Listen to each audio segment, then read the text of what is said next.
Jewe nitwa Ndayisaba Joseph ndumukukuruke umwigisha muri kaminuza y'u Burundi mu gisata ca psychologie et sciences de l'éducation. Ngaha muri sepekine kubera turafise igisata cerekeye co gufata mu minwe umuntu akaraba akitegereza akarondera ibintu byose vyerekeye ingorane z'abana kuko nivyo twize mu mashuri igihe twakora twarondera diplome ya nyuma ya doctora nivyo twize. Urabona abana barakunda kugira ibibazo, hari abana usanga ari abakehabwenge ku mvo nyinshi, hari abana usanga ari autiste, sinzi ngene nokivuga mu Kirundi turatora ibintu ijambo mu Kirundi ryo sigura. Hariho abana usanga bafise ingorane zikomeye cyane mu kwandika, abo abana bita ba dyslexique, ugasanga yandika indoma zicuritse, arafyitagura ibintu yanditse, n'abana bita dyslexique.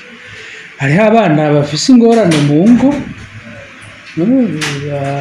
bafise ibibazo mu mutwe kubera bakubitwa, kubera babona base na ba nyina baragwana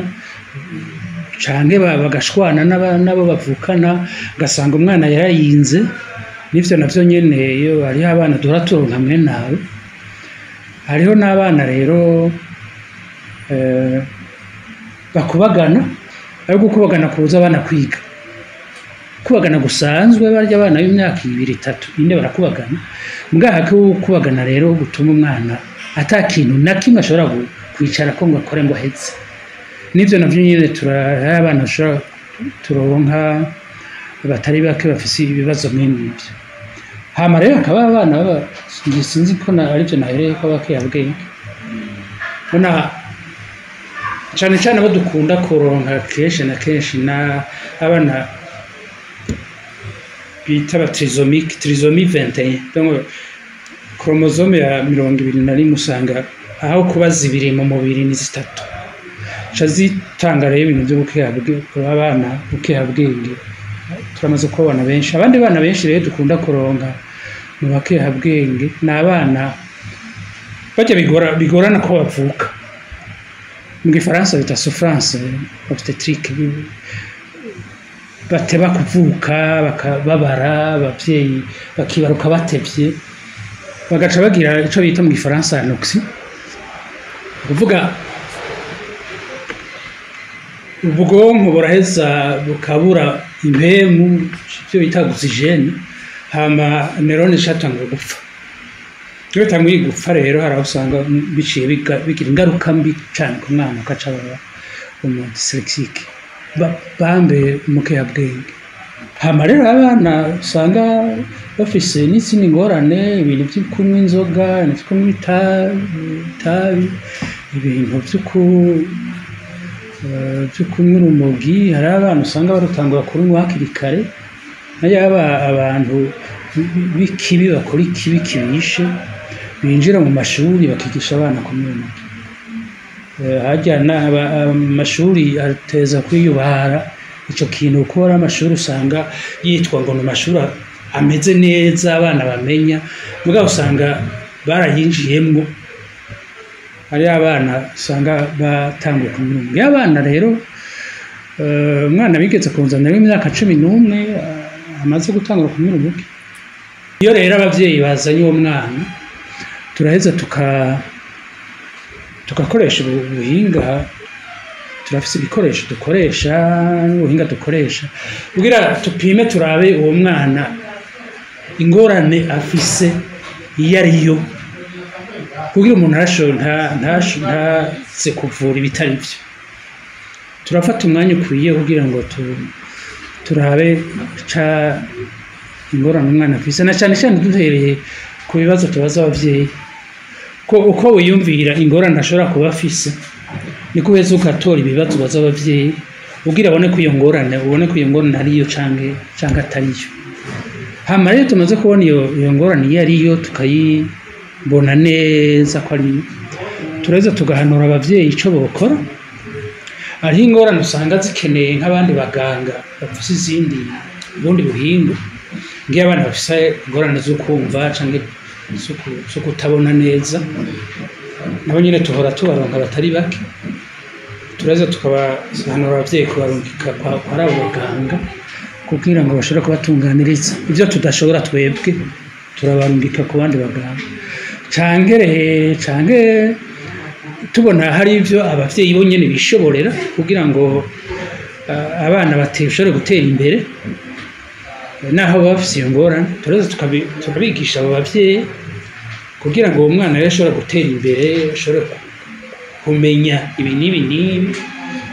murazobigenza ukuntu tureza tugafata umwanya wo kubigisha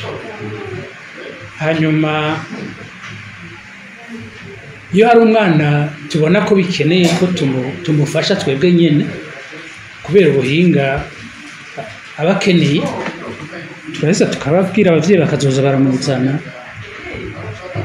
dufise ivyo tumwigisha tubonye bikenewe twamwigisha nk'abo bana ba dyslexique baba bafise ingorane zikomeye cyane zo gusoma no kwandika turaheza turafise ingene tubasubiriramwo kwiga gushasha indome ni byose vy'imperekeza kugira ngo ashobore kuzimenya gusumba uko yarabizi no kumwigisha kwandika hariho abana rero usanga ufise imyaka ari mu wa gatatu ufise imyaka 9-10 ugasanga yandika ukuntu ahera hejuru ukaratasi agahereza hasi yanditse ijambo rimwe n'ibyo bintu vy'ingorane zo kwandikana nabibabwiye navyo nyine turaheza tukagerageza kuraba ngene tubikosora icambere rero maze kubona nuko abavyeyi kenshi na kenshi ngira no kubera kutamenya bazana abana batevye bamaze gukura ko buryo umwana yaba ari umukarabwenge yaba ari umwana w'umu-autiste yaba ari umwana w'umu-dyslexique uko umufata kare ukamwigisha kare niko yiga byinshi kurusha umugabo muzanye afise imyaka 10, 11, 12 abamaze kudadarara mu mutwe aca kugora guhindukiza kenshi na kenshi rero abavyeyi bazana abana baramaze gukura kugira umuhindure umushiremo ivyo vyigwa bindi bishasha bigusaba ingufu nyinshi kurusha muganibaza ko ari nkuko nabivuze ngira no kubera abavyeyi kenshi na kenshi bataba babizi ngo bamenye hakiri kare ivyo ari byara umuvyeyi akuzanira umwana w'imyaka 6 atarabona ko aramukiha bwenge ubimubwiye agatangara agashiduka ikindi cya kabiri nuko abavyeyi rimwe na rimwe ntibategera uruhara rwabo mu kwigisha umwana gutera imbere iyo amuzanye ngaha ni nka kurya umwana umuntu bamujana kwa muganga akamwandikira umuti akaja kuwugura akawunywa hama agakira ibi vyerekeye ibintu ababwiye siko bimeze ubwira umwana azotera imbere ubone ko ari ikintu avuye ashaka guca amezi 6 umwaka imyaka 2 imyaka 3 iko nk'aba bana bakeya bwenge nk'ivyo umwana asanzwe yiga mu mwaka we warashaka gufata imyaka 3 kugira bimenye naho nyene umwicaye ko kabimwigisha ivyo rero abavyeyi birabagora kumva gutegera ko kugira umwana atera imbere bibasaba ingufu nyinshi hariho abavyeyi rero umuntu abwira ati uzogira ukuntu umufate gutya na gutya na gutya akakubwira ngo mfise akazi kenshi nta mwanya ngira navyo nyene ngira ngo umuntu bifatanya n'ivyo bintu vyo kutamenya ko n'umwana mwene uyo urinda gukoresha ingufu nyinshi kugira ngo agire icyo amenya ashobora gutera imbere